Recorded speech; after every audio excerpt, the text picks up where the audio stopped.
803-3771, 800-803-3771, 800-803-3771. That's 800-803-3771. Are you tired of static? Wish you could take your favorite Virginia radio stations with you wherever you go? Then you need to discover the power of streaming. That's right. You can now easily listen to the Virginia Talk Radio Network for insightful discussions and local news. From the VTRN News Center, I'm Bill Trefiro. And groove to classic hits on Rewind 1039. Baby, I know you're asking me to stay. All from your smartphone, tablet, or computer. No more fiddling with the dial. Just download your favorite radio app. Search for Virginia Talk Radio Network or Rewind 1039, and you're ready to go. Stay connected with your community. Good morning. This is Kimberly McBroom in the WDBJ 7 Newsroom with our Virginia Talk Radio Network News Update. And enjoy the music you love anytime, anywhere. Every move you make. Streaming the Virginia Talk Radio Network and Rewind 1039. It's that easy. Virginia Talk Radio Network, Rewind 1039. Now streaming.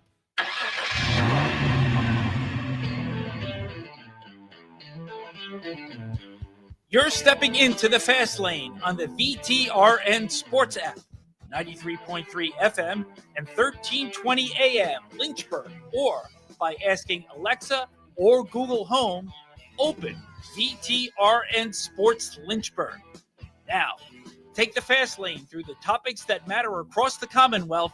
This is the Fast Lane with Ed Lane. If you had have checked out Fast Lane, Ed Lane, or I think you retweeted it today, did you? And Yes, I did. and you accepted the invitation to collaborate on Instagram. My man, TJ Wilkerson. If you have done that and checked out TJ_Wilkerson8 or Fast Lane Ed Lane on Facebook, Twitter, Instagram, then you would know that we are really going to be going fast today here in the Fast Lane because we go to 5:30 p.m. Virginia Tech Lady Hokies are at Syracuse. They're looking to snap their own 2-game losing streak. More on that theme in just a second. And after that, college football playoff semifinal number 1. Can Miami rep the ACC and defeat Ole Miss? Or will the SEC have hope for their first college football national champion in a couple of years, with the Big Ten having won the last 2 and being guaranteed at least one participant, or only one, because they play each other tomorrow night, VTRN Sports app, as the opponent in the championship game. So we'll get to all of that in a moment. But this is why we get to jump in to all of this in the Fast 5 at 5-ish. It's time for Fast 5 at 5-ish. 5-ish minutes on 5 relevant topics done around 5 p.m.-ish. Ish, because our counting skills are kind of ish. Let's start with number 5. Prediction time. And I am not normally one for predictions. TJ, do you have any convictions on what transpires in the big college football playoff semifinal tonight? We'll get to the rest of the games tomorrow. I think, honestly, Miami's on a pace where they're very hard to beat. And as an ACC lover, I think Miami's going to find a way to go to the championship. So, full to get my usher on for a moment in the fast lane.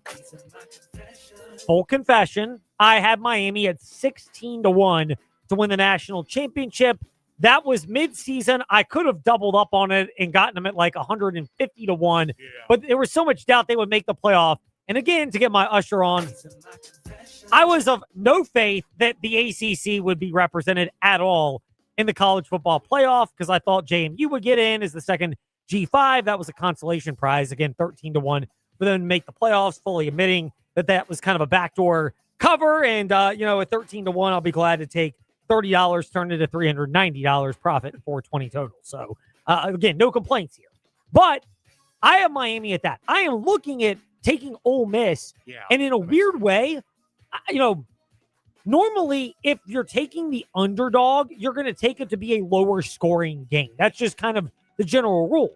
Underdog, lower scoring, the variance factor. You want fewer chances at the apple, so it's a closer game, and the underdog has a chance to jump in and grab a victory. I just think Miami's defense has come shooting up at the right time. You shut down a high-powered Ohio State offense to 14 points, not to mention A&M, 3 points. And they're facing an Ole Miss team that does have a great offense. Juwan Lacey, Trinidad, the the guys that Lane Kiffin failed to take with them. I just think they're on a roll, but I think Miami's the one team that can shut that offense down. So I agree with you, and that's why I was going to say it's really weird. If you think Ole Miss wins, I would predict more points. Yeah, And if Miami wins, fewer points. I agree. Because we've seen the Miami blueprint. They want to make it a slower, uglier, bully ball beat you up in the trenches game. And Carson Beck has played Ole Miss before. He knows what it takes to beat them, but he knows what it takes to lose to them too, because he lost to them last year. That's a great point as your reference there, because of course Carson Beck came to Miami from Georgia. I think Miami ultimately pulls it out, but I do lean Ole Miss to cover. Again, if I can get them at, I'm a waiting game. If I can get them at over a possession, 8.5 or even 7.5, I think I would just take them at that point. But I may even just jump on that sooner to kind of hedge my bets. And if the game lands, somewhere in the middle, all the better to keep this thing alive. Short Drew Disney could help you out with the bet. Yes. I don't know if he does college football. Not as much. Tennis, NFL, NBA, but it's good. Have people that make up our weak spots. Paul Stone would be the guy to go with that. And again, to get my usher on, I am clearly not heavily enough into the sports betting and clearly not investing. I wouldn't even call it investing. Risking, let's call it what it is. But again, like, if you're a professional, you can call it investing. If you're like us, call it a risk. Like, I view the money as money I'm okay losing. And if I have a year like this where I make a marginal amount, that's fine. But you need to be responsible about that. I just always think it's worth repeating that. Meanwhile, pivoting off of that, but sticking with the theme of Las Vegas. Number 4. At the Consumer Electronics Show in Las Vegas this week, there is a feature that has been introduced for certain broadcast partners, which would allow people to customize their broadcast. And this is more readily available for streaming options right now, but customize the broadcast where you increase the crowd noise and where you decrease commentator volume or even eliminate it altogether. Again, to get my usher on here in the fast lane, last year when the VTR and Sports app was not your home for the college football playoff, and therefore listening to the college football playoff semifinals and championship on the VTR and Sports app was not an option like it is this year, I had to watch the games only. And I chose the option for a couple of those broadcasts where it was the all 22 angle, and they just used the PA announcers, the crowd noise, and no commentators. Yeah. And me being the nerd that I am liked it. Again, to get my usher on for a second, when my wife and I were out of town and watching one of the semifinal matchups, the quarterfinal matchups last weekend, late last week, I was watching the broadcast and I had on the all 22 view without the announcers. And my wife, it took her almost the entire first half to figure out what was going on. And my best retort of this all was, she's like, why are there no announcers? I'm like, so that I can converse with you, honey, of course. Man, imagine that in a VR experience. Oh my gosh. I think it'd be fantastic. There's this company out there, and they're in larger metropolitan areas, DJ. But they do a lot of the it's almost like it's IMAX. That's what it's called. It's not the same thing, but it's an IMAX concept, except instead of watching like cool nature videos, like National Geographic type stuff, which by the way is really cool on IMAX. I can't wait to introduce that to my 7-year-old boys who are all about learning, and I love it, as am I. But you can do it with sports, and it feels like you're kind of in an immersive experience elsewhere. I would love it if there was more of that. I think that's phenomenal. Does it, but I'm not sure if the NFL or NCAA does it. I love the concept, though, but there's some people that are upset at the idea of minimizing the broadcasters. I think it's a great idea. And if that's the case, look, again, we're radio broadcasters, so we're painting a picture. It's different from TV broadcasting. And there's some broadcasters I thoroughly enjoy, but if you do not like a set of broadcasters, and everybody's got their own personal preferences, and it varies from person to person. Romo. Yeah, Tony Romo's probably at the top of my list. I'm not really a big Joe Tess fan. Sorry, Trey. Not really a big Gus Johnson fan. I agree with Trey from the morning warm-up. But everybody's got their personal preference, and therefore there are times where this makes sense. Meanwhile, number 3, leadership change. Miami Dolphins. They have gotten rid of Mike McDaniel as their head coach. I am all for the Rooney Rule, and there's some retread candidates out there where I'm just scratching my head of why you would hire this person to be a head coach. I was never really a Cliff Kingsbury coach guy. Never did it for me at Texas Tech. Didn't really seem to do much at Arizona. I don't get the luster because after his first year, his offense seems to be figured out. That one to me. Mike McCarthy. I think we kind of know what he is. Yeah. You're a Cowboys fan. You might agree or disagree on this.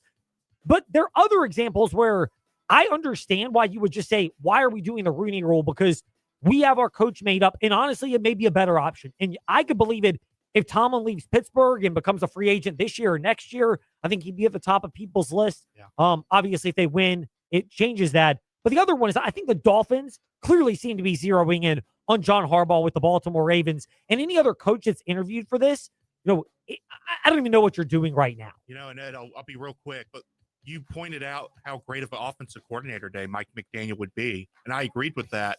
If I'm Washington, I pick up Mike McDaniel. No question. No question. I would.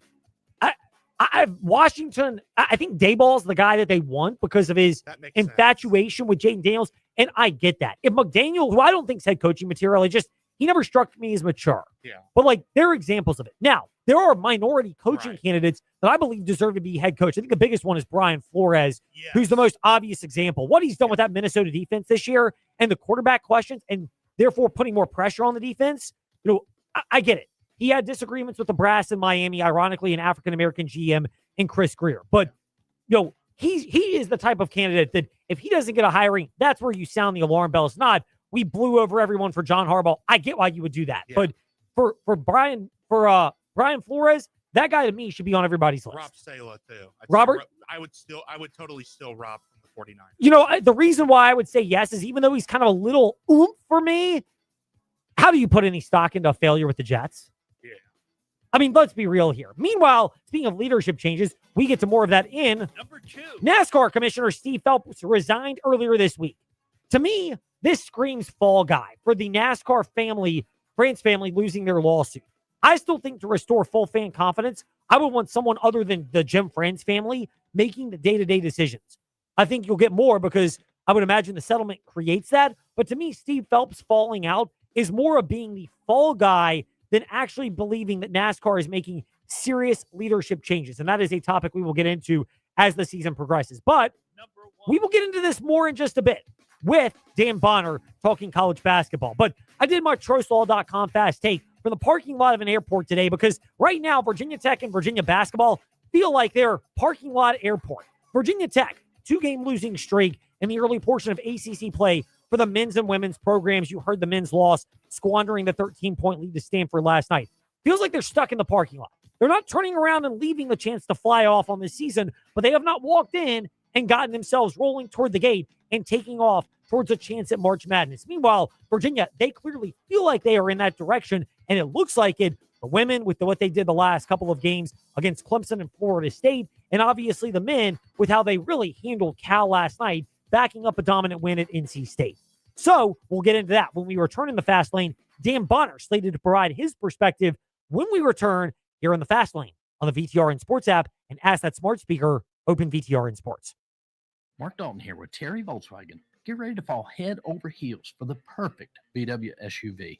One size doesn't fit all, though, and that's why Volkswagen has an SUV for everyone. From the compact and affordable Volkswagen Taos to the tech-packed Tiguan and the spacious Volkswagen Atlas. No matter which one fits your lifestyle, you'll love the comfort, performance, and safety. Stop by Terry Volkswagen on Forest Road in Lynchburg or check us out online at terryvw.com. Terry Volkswagen. You'll love our cars.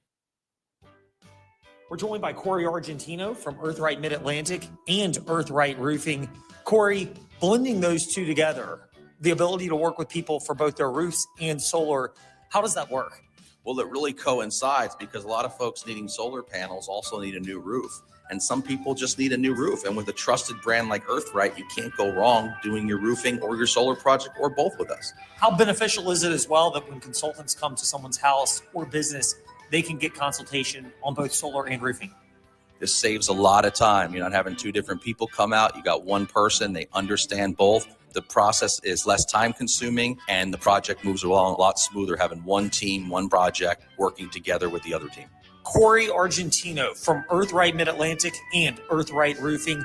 Corey, thank you for your time today. You're welcome. Indeed. Come by, see the showroom on Timberlake Road in Lynchburg, and learn more at earthright.com. Your home is more than just walls and windows. It's where life happens. And at Right Choice Construction, we get that. We're not just builders, we're fathers, mothers, neighbors, just like you. And every nail and every beam reflects our commitment to creating a place you're proud to live in. With Right Choice Construction, you're choosing a team that's been perfecting the art of building for years. So build with us, build with experience, build with quality, build with Right Choice. Get more on the Sheeler Motor Mile, your trusted dealer serving Southwest Virginia and surrounding areas for over 50 years. With more selection, more value, and more finance options. Plus, your trade is worth more. Shop local and save more with straightforward pricing, plus exceptional service and selection. Your search ends at the Motor Mile. Choose from over 900 quality pre-owned vehicles, plus a massive selection of new car brands in Southwest Virginia. Honda, Hyundai, Toyota, Subaru, Kia, Chevrolet, Mitsubishi, Chrysler, Dodge, Jeep, Ram, plus the used car superstore. 11 new car brands, 900 used vehicles at one location. Volume selling means volume pricing, and we've got more than any other dealer in the area. The Sheeler Motor Mile delivers choices. Here's the difference. Sheeler owns the finance company and makes getting approved for credit simple and easy on the Motor Mile. Flexible financing options for every budget to get you on the road fast. Get more on the Sheeler Motor Mile with a certified friendly staff and no games, no gimmicks. I-81 exit 118C in Christiansburg. Call 866-SHEELER1. Always open at Sheeler.com.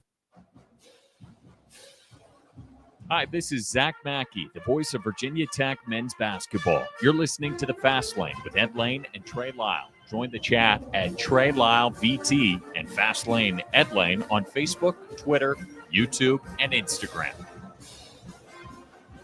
So it feels like, and our observations are kind of, I wouldn't say they're going in opposite directions, and I wouldn't even go so far as to say that the season is doomed for the Virginia Tech Hokies with their loss last night. I mean, that is way too premature. But the TroastLaw.com fast take that I did from the airport today, again, it kind of hit me there. These things happen just in random times where it feels like Virginia Tech is in the parking lot. Like they can get out and get working toward their goal of March Madness. They're not doomed. They're not going in the wrong direction, but they're just kind of stagnant. Whereas Virginia, they clearly look like, especially the last couple of games, and even before that, just a 2-loss team, one of them in triple overtime to open up conference play at Virginia Tech. They look much more like a team where you go, all right, this team is really giving me the confidence as conference play gets going that they can be a threat toward the upper half and therefore solidified in the NCAA tournament picture. Somebody who has seen the Hoos, seen the Hokies, and even seen the Liberty Flames, Dan Bonner, basketball analyst, does some work for the ACC Network and ESPN, CBS Sports Network. He's done it with Westwood One, as you've heard before previously on the VTR and Sports app. Dan, first of all, we hope and pray that you're well. Happy New Year to you and yours. Is that a reasonable analogy that right now, at the start of conference play, Tech and Virginia both pulled up to the airport, and Virginia has not turned around and left and gotten stuck in traffic, but they don't look like they've gotten out and headed toward the gate either, the way the Virginia Cavaliers have? Well, it's January 8th, and so we've got an awful lot of basketball left to be played. So I don't know about parking lots and airports or anything like that, but I just think that both of those teams, Virginia and Virginia Tech, did pretty much what they needed to do in the non-conference portion of the season. And that's something that neither team has done really well, particularly not last year, that by the time conference play started, they were dead in the water. They weren't going to the airport. They were out in the river and they were sinking. In fact, they were already at the bottom of the river. So, and this year, that's not the case. This year, they both did what they needed to do in the non-conference portion of play. And now they just have to keep it going during conference play. And as I saw last night in that Stanford-Virginia Tech game, every single game in this conference is going to be a knockdown, drag-out affair. And, I don't think the teams who have done what they needed to do in the non-conference portion of play are going to hurt themselves by losing games to other good teams in the conference as long as they don't make a habit of it. So we'll then pivot off of that because they just won at Virginia Tech, erasing a 13-point second-half deficit and getting a big three-pointer with just a couple of ticks left on that Castle Coliseum clock. And then they go to Charlottesville, where I'll be covering for VTR in Sports this coming Saturday. Stanford, do we need to rethink them as maybe being in that class of teams that deserves NCAA tournament? Again, I know it's early, but when people are mapping out who's a threat to really be contended with in the ACC, we knew about your Dukes, your Carolinas, your Louisvilles. Virginia's played their way into that. Did Stanford make a statement last night that they too should be given consideration? I think, nobody's talking about Stanford, and I will defer to all the people who make this bracket their lives, guys like Joe Lenardi, and they're not talking about Stanford. But the NCAA has that quad system that drives everybody crazy. And at this point in the year, and I stress at this point in the year, it's January 8th, Stanford has 3 quad 1 wins. And the only team in the ACC that has more is Duke, and they have 4. So I think that Stanford, they're in a situation where they've put themselves in a pretty good position, and now can they produce? And I think the key for Stanford is, and for anybody else in the conference, really, they're going to play 18 games. Number one, can you win all or most of your games at home? And number two, if you're going to lose games either at home or on the road, you cannot lose them to the teams whose nets are not very good. I don't think whether you're at home or on the road, you can lose a game to Pitt. You can lose a game to Florida State. You can lose a game to Georgia Tech. I just don't think you can do that. And not because I don't think those teams are not capable of beating the other teams. They are. But according to the rating system, if you lose to one of those teams, you really, really hurt yourself. That's a great point about how to really view losses. What does this also say? Dan Bonner, by the way, with us, basketball analyst for ESPN and ACC Network, does some work with Westwood One and CBS Sports Network as well. Dan, what does it say about the ACC that you cycled out and you hit on those 3 teams that are struggling, but that the rest of this conference seems to be much stronger than it's been in prior years, notably last year? No, there isn't any question. There isn't any question, and the ACC publishes statistics which prove that. They won 132 games against other schools in the non-conference portion of the schedule last year. They won 176 this year. They beat 20 other teams from power conferences last year. They've beaten 38 this year. So they're much, much better. They've got 11 teams in the net top 75, which is the most of any conference. So according to the rating system, they're much better. And when you watch them play, you can see they're all much better. And so that means that the competition is going to be very intense. That means that anybody can beat anybody else. And as long as you don't go on some 12-game losing streak, I think most of the conference teams have positioned themselves very well for the NCAA tournament. Now, it depends on what other teams from other conferences do. But we had SEC teams last year get in the tournament, the NCAA tournament, with losing conference records. And I could see that maybe happening this year, depending upon who you lose to. Like I say, you can't lose to Florida State. You can't lose to Georgia Tech. You can't lose to Pitt. You can't lose to Boston College. But otherwise, you're playing teams that I don't think losing to them hurts you very much, particularly if you lose to them on the road. We've touched on those teams right now. How much of your evaluation of Virginia Tech centers on the fact that they are clearly a different team? And I know he played last night, but not fully.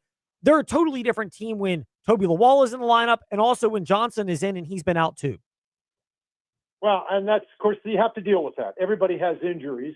And even though you hear some, flapdoodle from the NCAA Tournament Selection Committee about how they might consider injuries, they don't. Because the one word you get is, well, we don't know whether you'd have won those games if you had those players. And so you just have to deal with that. And the problem for Virginia Tech is, particularly with Lawal, they were 6-0 with him. Of course, they weren't playing a very high level of competition, but then he's out for 9 games. And everybody understands how you have to make adjustments when your star goes out, but very few people understand how hard it can be sometimes to make the adjustments when your star comes back. And so Virginia Tech is going to have to go through that process.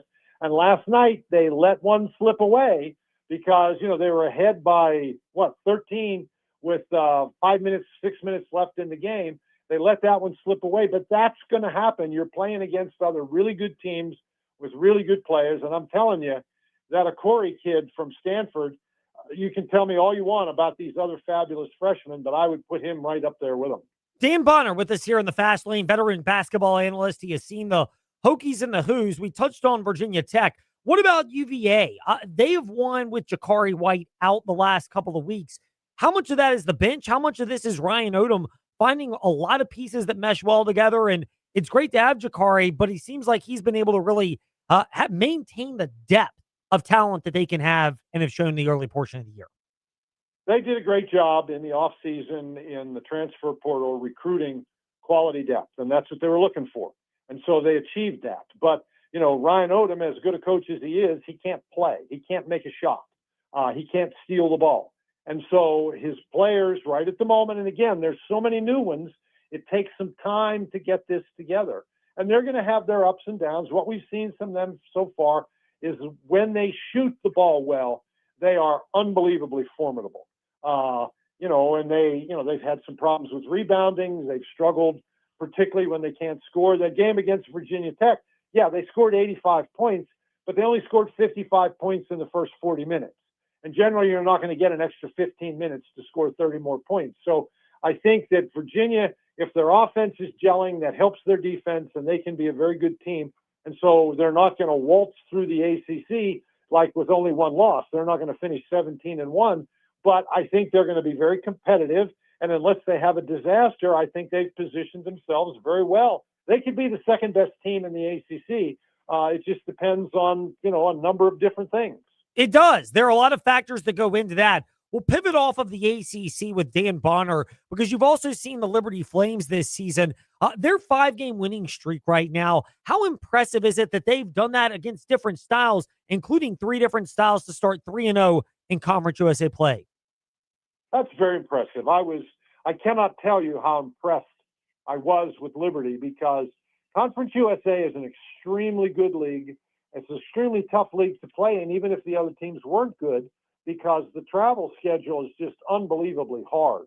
They got to go to Texas to play. They got to go. How easy is it to get from Lynchburg to like El Paso?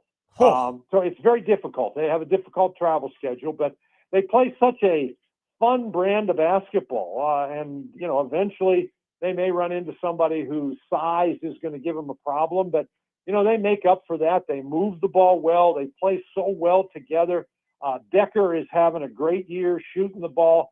Cleveland is like a really different kind of player with how well he can pass and rebound. And I was just really entertained by being able to see them play against the Kennesaw team that's really, really good. But this whole time we've spent talking about Virginia and Virginia Tech and the other teams in the ACC about what is their path to the NCAA tournament. Unfortunately for Liberty and everybody else in Conference USA, there's only one path. They got to win the tournament. They got to win the Conference USA tournament. And Liberty is certainly capable of doing that, but, that puts an awful lot on the line. You can have a bad game against a team like Kennesaw, and you can be out in that tournament, and you won't be going to the NCAA. Great points from Dan Bonner. We're appreciative that you're generous enough to make those for us today here in the Fast Lane. Dan, thank you for your time, and we look forward and would love to catch up again as the basketball season takes its turns. Well, never a problem for me. Thanks very much for asking me. Dan Bonner with us to wrap up the Fast Lane. Now on to Virginia Tech Lady Hokies basketball. The following is a play-fly presentation of the Virginia Tech Sports Network. It's game day for Virginia Tech women's basketball. Finds an open Wenzel, jumps for 3, puts Virginia Tech in front. It's good. Wenzel, massive shot. Hokies lead. Baker catch and shoot 3 for the lead. It's down. Paris Baker hits her 7th 3 of the game. The Virginia Tech Hokies are on the air. Today's broadcast is sponsored by CMG Leasing. Looking for the best apartments near Virginia Tech? Go to cmgleasing.com to explore all they have to offer and secure your housing today. Virginia Farm Bureau Insurance. Local makes a difference. For auto, for home, for farm, for life. Ford. Drive home a new Ford F-150 today from your Southern Virginia Ford dealer. And by Carilion Clinic. When the Hokies need health care, they turn to Carilion Clinic. Virginia Tech and Carilion Clinic, a winning team. 2-on-2 fast break, suffering the whole way, layup, good. Castle erupts, suffering with the layup. She's got a career high 14. Nelson downhill, right block through contact, layup up and in. Mackenzie Nelson taking over. 50 seasons of Virginia Tech women's basketball. More iconic moments to come. Believe it, Hokie Nation! Virginia Tech has punched its first ever ticket to the Final Four. We're getting you set for today's game with our Tech Shoot-Around. 30 minutes of pregame coverage is straight ahead.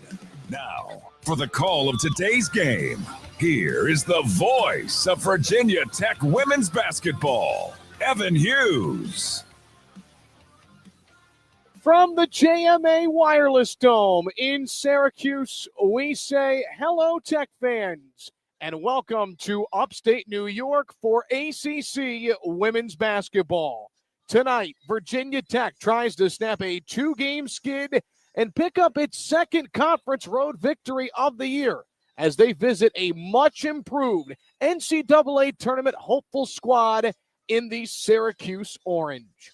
It is game number 17 of the 2025-26 Virginia Tech women's basketball season. With that, I tell you to turn your radio dials and speakers up, as it gives me great pride and joy to say the Virginia Tech Hokies are on the air across the Virginia Tech Sports Network on this Thursday night. 20th all-time meeting between Syracuse and Virginia Tech, former Big East foes now in the ACC. The Hokies 11-5 on the year, 1-3 in league play, and Syracuse 13-2, 3-1 in the ACC. Welcome in courtside inside the dome. Evan Hughes on hand. Thanks so much for joining us wherever, however you may be tuning in, whether it's locally in Southwest Virginia on 100.7 FM. We welcome in our listeners on VTRN Sports Lynchburg 93.3 FM, the free Hokie Sports mobile app, or tonight also available on the SiriusXM mobile app. Wherever, however you're listening, we're thrilled you did so. One programming note we do want to remind you of: every Thursday in which Tech Talk Live airs at the same time as women's basketball, Tech Talk Live will be on 105.3 The Bear, women's basketball on 100.7, and then on Sundays in the Megan Duffy Show airings, those will also be on 105.3 The Bear. Our Tech Shoot-Around pregame coverage is underway, and we've got a lot to get to until tip-off comes your way at exactly 6:02. How Virginia Tech can pick up its first win in 18 days tonight. Why Syracuse might be the most improved team in the ACC, plus your iconic moment in Virginia Tech women's basketball history, your forward keys to a Hokie victory, Carilion Clinic injury report, and a little bit later, our pregame conversation with the second-year head coach of the Hokies, Megan Duffy. Well, I mentioned the Hokies, 11-5 on the year, 1-3 in the ACC, a net ranking of 53. We always like to try and keep you up to date on ESPN bracketology. Yes, it's January 8th. It's early, but the Hokies currently are on the outside looking in. And, of course, Tech coming off of that 85-60 loss to then 13th-ranked Louisville on Sunday. Tonight, the Hokies try to avoid a 3-game losing skid for the first time in 5 years. You have to go back to 2020, the last time it happened. But twice last year, Virginia Tech lost 2 straight. And this year, JMU, BYU consecutive losses, they always bounce back in that third game with a win. This year with that victory coming over Oregon State in the Virgin Islands. I think today, early on for this Tech team, while it is important, yes, to understand the scout, and yes, you're going to have to execute that to win, but at the same time, it's also about getting back to what you do well. And Virginia Tech has shown this year in the 11 wins, defending as a team and being one of the top teams in the ACC in forcing turnovers or sharing the basketball. Tech is top 50th nationally in assists per game at a little under 17. Hokies had just 10 assists on Sunday. Virginia Tech 11-1 on the year when they have more assists than the opponent. Another thing this Tech team does well, I know the numbers have not shown it per se, but you know from last year, Carly Wenzel, Karis Baker, and others on this Tech team can really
Thursday in the Fast Lane, we discussed how the Virginia Cavaliers and Virginia Tech Hokies are at different spots in the airport as they try to take off in ACC basketball play. Virginia Tech, they are stuck in the parking lot, not leaving in the wrong direction, but not close to takeoff. Meanwhile, the Virginia Cavaliers, they have left their car and are heading toward check-in. With your Thursday in the Fast Lane, we discussed how the Virginia Cavaliers and Virginia Tech Hokies are at different spots in the early going of ACC play. Virginia taking off.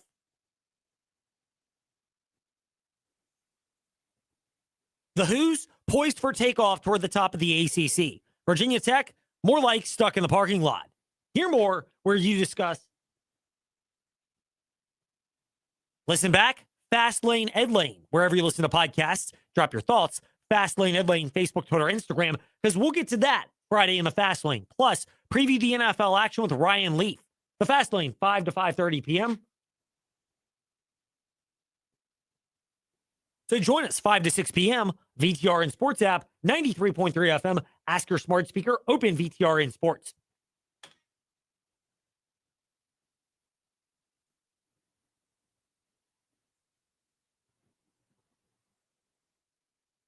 Thursday in the Fast Lane, we discussed how the Virginia Cavaliers and Virginia Tech Hokies are at different junctures early in ACC play. If you want to use the airport analogy, the Hokies are stuck in the parking lot, while the Wahoos have left and are heading toward the gate, taking off toward the top of the ACC. Hear more, Fast Lane, Ed Lane, where you listen to podcasts. Agree or disagree, Fast Lane, Ed Lane, Facebook, Twitter, Instagram, and join us Friday in the Fast Lane as we recap that with fan feedback. The Fast Lane, 5 to 6 p.m., VTR and Sports app, 93.3 FM.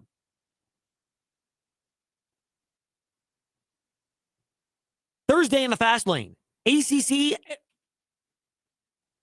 Thursday in the Fast Lane, veteran college football. Thursday in the Fast Lane, veteran college basketball broadcaster Dan Bonner lent his perspective on the ACC in the early portion of conference play. The Cavaliers.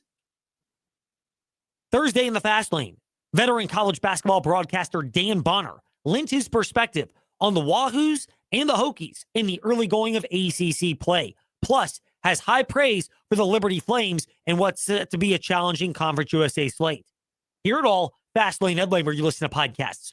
Agree or disagree, Fast Lane, Ed Lane, Facebook, Twitter, Instagram, and join us Friday. Ryan Leaf, Westwood One NFL analyst, talks NFL playoffs. The Fast Lane, 5 to 6 p.m., VTR and Sports app, 93.3 FM.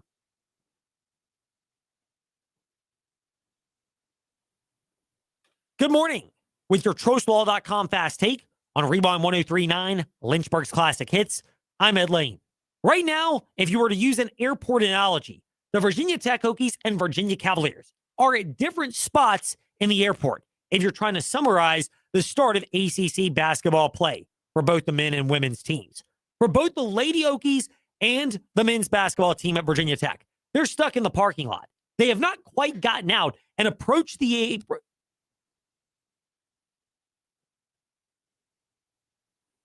They haven't yet headed for the airport so they can start to take off in conference play, but they're also not going in the wrong direction.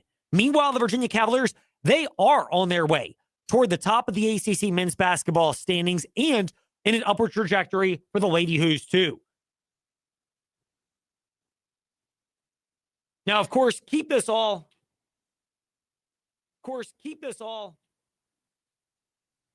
Good morning.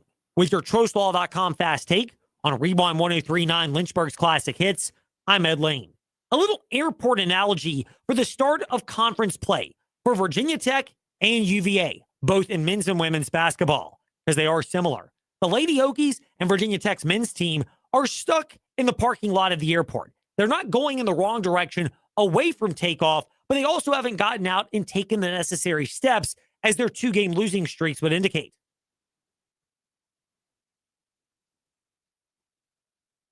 As their sluggish starts to conference play would indicate.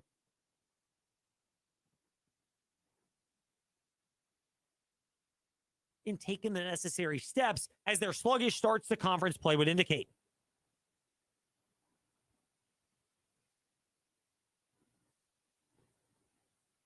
Meanwhile, the Virginia Cavaliers have not boarded the plane yet for the men's or Lady Wahoos. Meanwhile, the Virginia men's and Lady Wahoos teams have not boarded the airplanes yet, but both of them have shown signs that they are at least in the airport getting ready to take off in conference play. Meanwhile, the Lady Hoos and Ryan Odom's Virginia men's team have not taken off, but they are taking steps toward the airport itself. Good in the early going of conference play.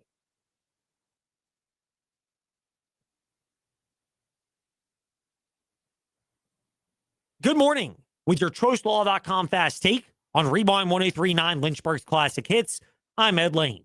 If you're looking at the ACC basketball season toward the regular season and conference tournament champions, then getting on the airplane and taking off is the ultimate destination. And right now, the Virginia Cavaliers and the Virginia Tech Hokies, men's and women's teams, are both in the early stages of conference play, but they are at different spots on their journey. They're both at the airport and show the potential of being able to get toward the taxi and ultimately onto the airplane, of being a conference tournament caliber team and an NCAA tournament one as well. But right now, Virginia Tech feels more like they are stuck in the parking lot for men's and women's basketball, needing to get out and start taking those steps. Whereas Virginia, they are at least heading toward the airport. With your TrostLaw.com fast take on Rewind 10. Good morning. With your TrostLaw.com fast take on Rewind 1039 Lynchburg's Classic Hits, I'm Ed Lane. A little airport analogy for the Virginia Tech and Virginia Cavalier basketball programs as we get ready for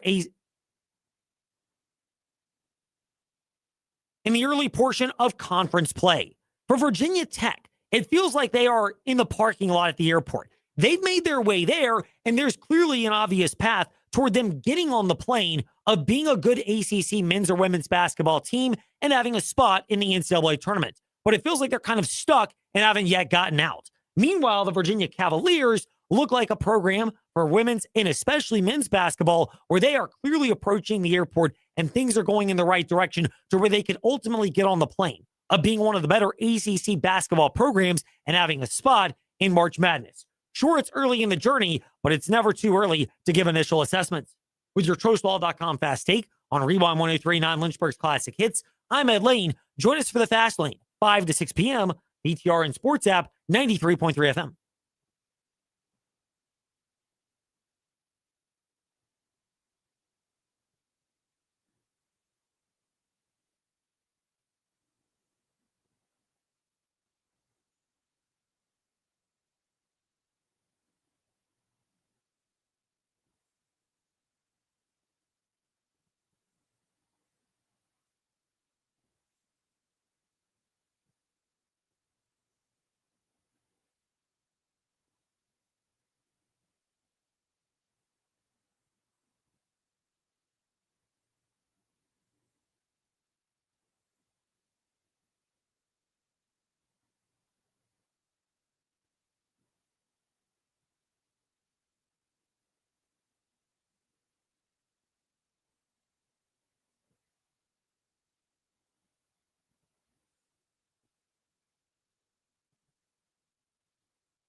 Thank you for your time. Dan Bonner with us to wrap up the Fast Lane. Now on to Virginia Tech Lady Hokies basketball.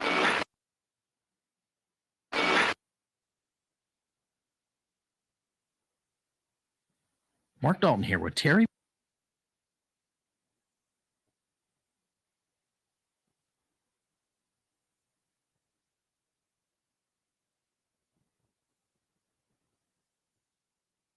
Mark Dalton here.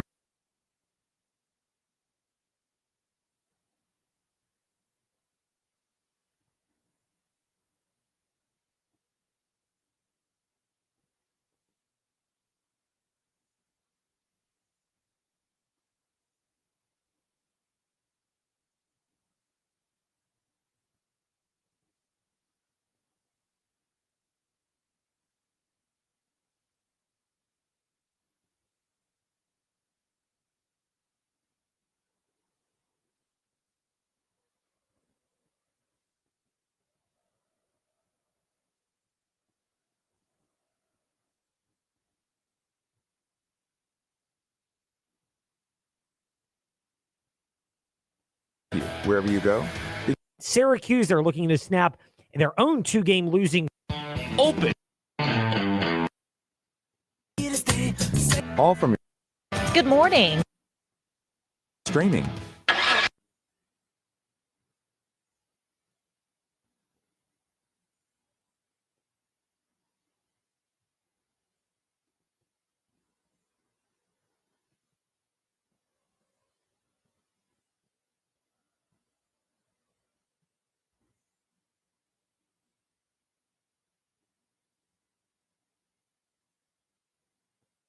me.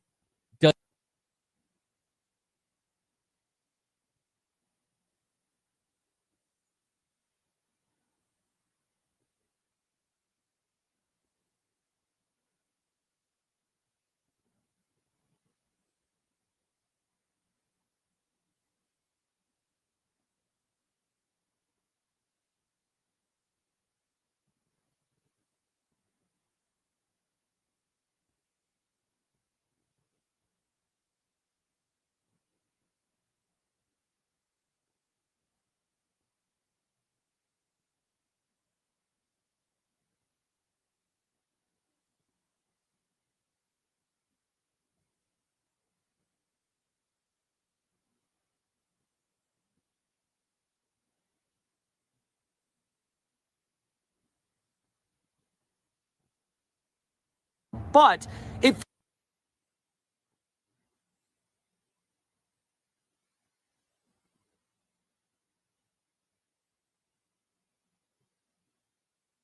hopes, but madness hopes, but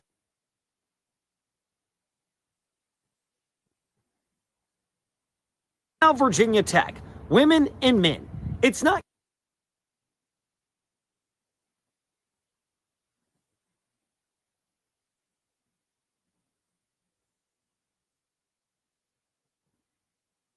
Virginia basketball, right?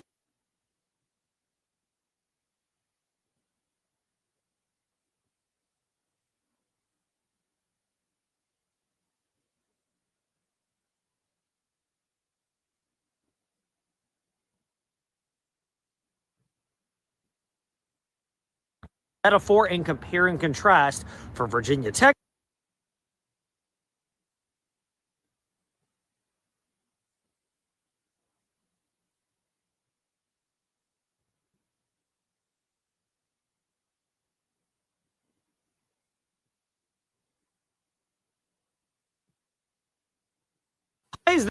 Why is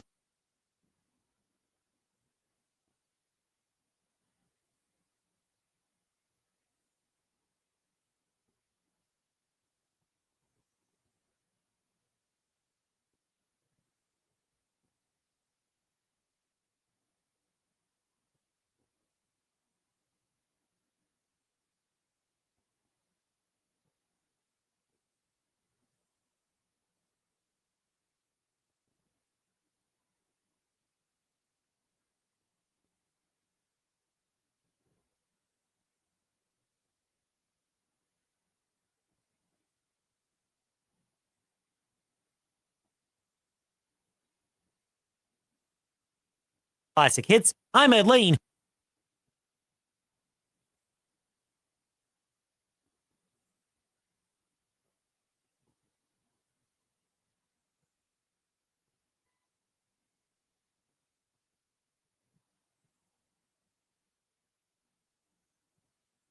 Give initial assessments with your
tech and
Good morning. With your Trozwall.com Fast 8 on Rewind 1039 Lynchburg's Classic Hits, I'm Ed Lane. A little airport analogy for the Virginia Tech and Virginia Cavalier basketball programs in the early portion of conference play.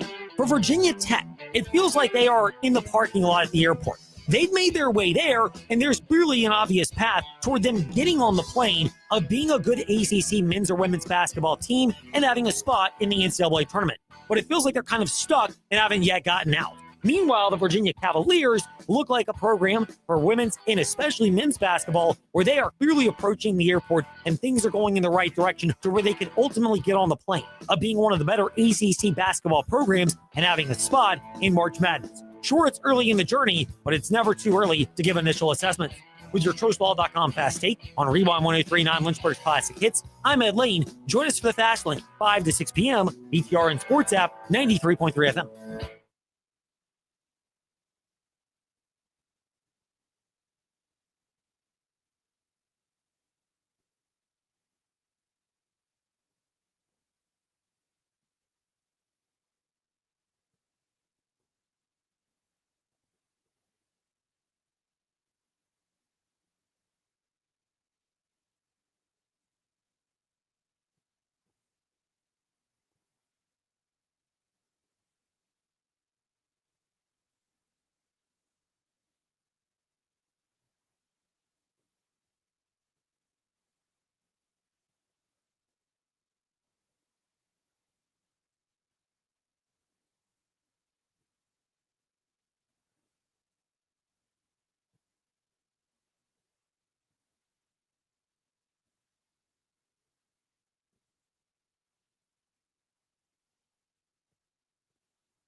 So why is this Trostball.com Fast Take coming your way from an airport parking lot?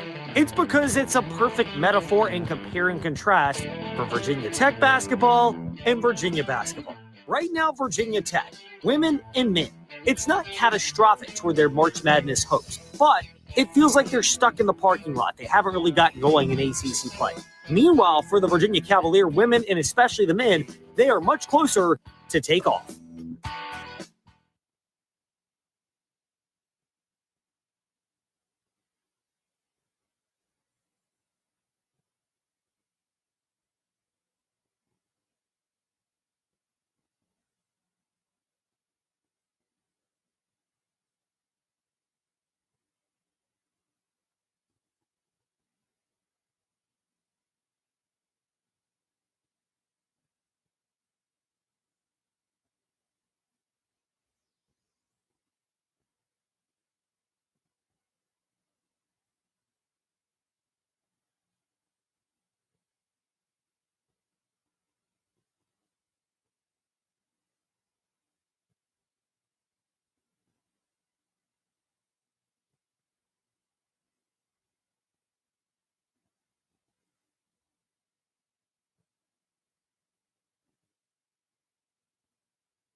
Thursday in the Fast Lane, we discussed how the Virginia Cavaliers and Virginia Tech Hokies are at different junctures early in ACC play. If you want to use the airport analogy, the Hokies are stuck in the parking lot, while the Wahoos have left and are heading toward the gate, taking off toward the top of the ACC. Hear more Fast Lane Ed Lane where you listen to podcasts. Agree or disagree? Fast Lane Ed Lane, Facebook, Twitter, Instagram, and join us Friday in the Fast Lane as we recap that with fan feedback. The Fast Lane, 5 to 6 p.m., BTR and Sports app, 93.3 FM.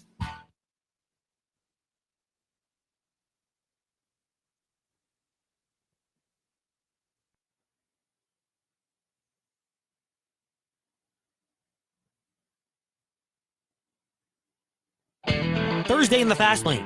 Veteran college basketball broadcaster Dan Bonner lent his perspective on the Wahoos and the Hokies in the early going of ACC play. Plus, has high praise for the Liberty Flames and what's set to be a challenging Conference USA slate. Hear it all, Fastlane Ed Lane, where you listen to podcasts. Agree or disagree, Fastlane Ed Lane, Facebook, Twitter, Instagram, and join us Friday. Ryan Lee, Westwood One NFL analyst, talks NFL playoffs. The Fastlane, 5 to 6 p.m., BTR and Sports app, 93.3 FM.